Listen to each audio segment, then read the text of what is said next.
So. Got you. I was gonna ask you why you didn't graduate. Yeah. But I got you. Yeah, I could have graduated, you know. Like, yeah. But it just wasn't the time. So. Understood. Thank God we're here.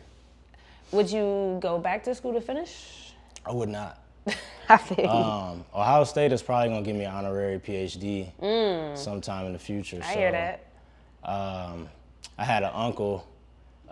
When I moved back to Atlanta first, I lived with my uncle for a couple months, and he would always tell me like, "Oh, AJ, you got to go back to school. You got to go back to school, man. Get that degree. That's the last thing that you're missing, right?" So, and I always was so calm, and I shrugged it off every time. I never even considered it because I knew where I was going, even if other people couldn't see it then. Respect. So, you know, he sees me now. He's like, "Hey, I guess you was right," and yeah, I was right. So. Damn right. Yeah. Tell me about coming back to Atlanta. Like, I know the culture was probably different. What was your experience like coming back? It was good to come back because anytime you're in a city for the first time being grown, it's different, right? Facts. You've been to Miami with your family, but when you go back as an adult, you're like, damn, I didn't realize this was what Miami was like. So it was cool, especially with Atlanta being very characteristic and unique.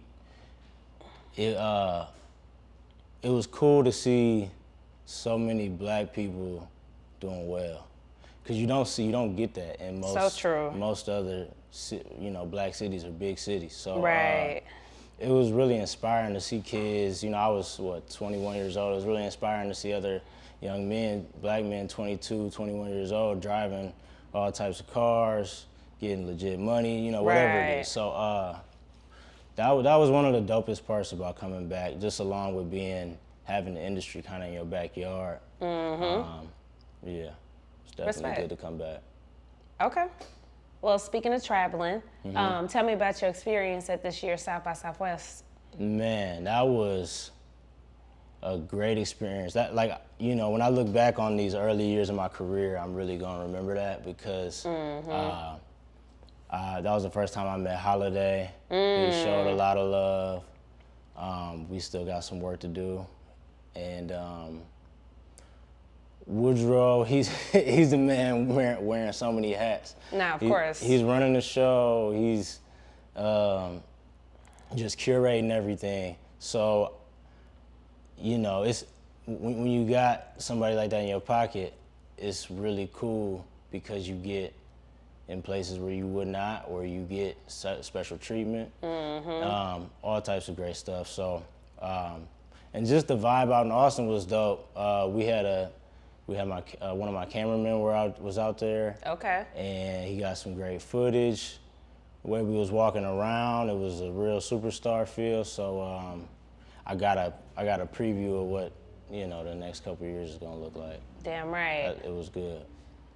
Now, speaking of performances, man, you are actually gonna be seeing me again Monday for New Music Mondays. Now, performing in front of the DJs, a lot of people get nervous on that stage. How are you feeling, about to go into that big room? Oh, I'm excited. I don't really get nervous for much. Dope, okay. Really anything. So I'm just excited to talk my shit, really, and just let everybody know what I'm about, and just make these relationships that I know are gonna go a long way. I actually, speaking of nervousness, the last time I was nervous performing was I was 16 in Toledo at Rocket Bar, and I opened up for Chevy Woods, Tukey Carter, and Burner came to town. And I had one song that I made in my little booth in the closet, and but I rocked the show. It was pretty dope. So after that, I think my ego just went totally through the roof, and I can't even get nervous like that anymore. So absolutely. Yeah. Well, now that's gonna be dope, man. I think the DJ is gonna definitely like what you got going on. Oh, for sure, yeah. I'm excited for that. So if people haven't heard you before, why should they, tune in? Why should they check you out? Why should they listen to you? That's a very good question because there's so much music out there. It's, I saw a stat that said 60,000 new songs uploaded every day. Crazy. So why should you listen to me? I'm adding value, first of all. I'm gonna tell you about some things that could either get you paid or save your life or just improve the quality of your life and those around you. And I really, really mean that, from real estate to other types of investing to just getting your mind right on how to live out here. I have somewhat of a blueprint and a master plan on how to win in life without having to, you know, degrade women, sell drugs, have ops, you know, commit other types of crime and shit. So it's just, I think it's just much needed right now, and where we at in rap and where we at in just the black community in America. So that's why you should tune in to me. The music is gonna speak for itself after, you know, once you come. So. Damn right. Yeah. Wanted to ask you too about real estate. You know, what's the market looking like right now with everything that's going on? That's a good question. So I'm gonna keep this real short and sweet and not go over anybody's head here, because real estate could get real complex like any other market. But markets are cyclical, right? They rise and fall. If you look at a chart from the 1900s to right now on where prices are at, yeah, they always fluctuate up and down, but they go up and down all the way up. So, yeah, the market's high right now. It's expensive to buy. If you buy something today at the highest price in the market and the market crashes tomorrow, the only way that you really will lose is if you sell it when the price is low. So if you say, hey, if I lock in this house, if I got 7 to 9 years for the market to come back, if it does crash, then I'll be cool. So really, if you get some guidance from a guy like myself or another agent or another investor, it'll really help you just make that good decision. Dope. Yeah. Well, I think that's amazing. I think you should absolutely continue to lead with that, especially maneuvering in this business, because it's a lot of entrepreneurs such as myself. So that'll get you in the door quicker too. You know, for sure. People will be likely to want to help you more. Just knowing exactly. That you got that. I'm adding value. You know, I'm not trying to take nothing from anybody. I just want to come and be a solution to, you know, to whatever type of problem. Big respect. Yeah.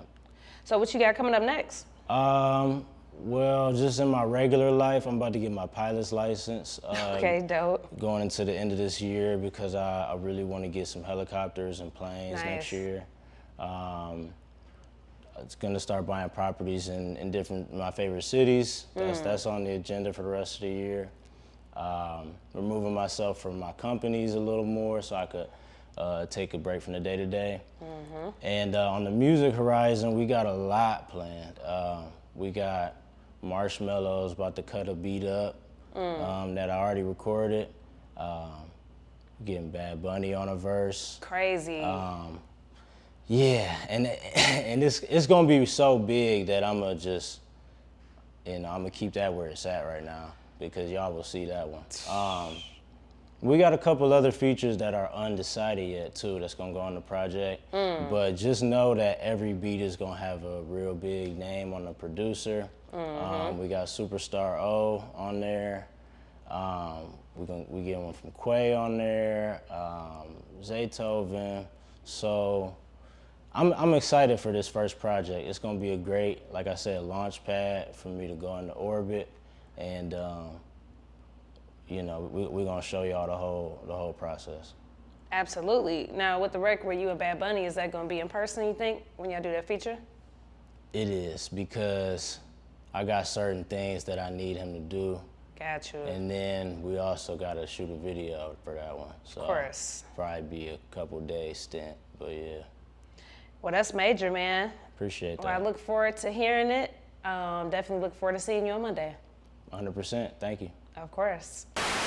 The Progress Report.